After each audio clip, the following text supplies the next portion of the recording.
I hope ಎಲ್ಲರೂ ಚೆನ್ನಾಗಿದ್ರೆ ಅಂತ ಭಾವಿಸ್ತಾ ಇವತ್ತಿನ ವ್ಲಾಗ್ ಏನಂತಂದರೆ ನಾನು ನಿನ್ನೆ ಅಪ್ಲೋಡ್ ಮಾಡಿರೋ ವೀಡಿಯೋದಲ್ಲಿ ಹೇಳಿದ್ದೆ ನಾನು ಆ್ಯಕ್ಚುಯಲ್ ಫಂಕ್ಷನಿಗೆ ಯಾವ ಡ್ರೆಸ್ ಹಾಕ್ಕೊಳ್ತಿದ್ದೀನಿ ಅಂತ ಗೊತ್ತಾಗಬೇಕೆಂದ್ರೆ ನೆಕ್ಸ್ಟ್ ವೀಡಿಯೋನ ನೋಡಿ ಅಂತ.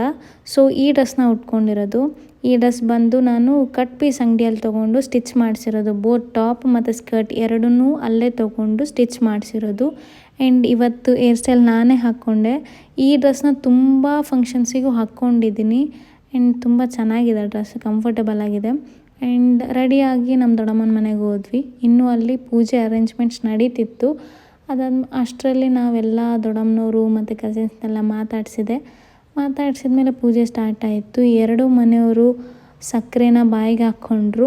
ಆಮೇಲೆ ಪೂಜೆ ತುಂಬ ಚೆನ್ನಾಗಿ ನಡೀತು. ಎಲ್ಲ ಹೆಣ್ಮಕ್ಳು ಬಂದು ಆರತಿ ಮಾಡಿ ಊಟಕ್ಕೆ ಹೋದ್ವಿ. ಊಟದ ವ್ಲಾಗ್ ಮಾಡ್ಬೇಕು ಅಂದ್ಕೊಂಡೆ, ಮರೆತುಬಿಟ್ಟೆ. ಇದಾಗಿತ್ತು ನನ್ನ ಪಾರ್ಟ್ 2. ನೆಕ್ಸ್ಟ್ ವ್ಲಾಗಲ್ಲಿ ಸಿಗ್ತೀನಿ. ಅಂಟಿಲ್ ದೆನ್ ಬಾಯ್.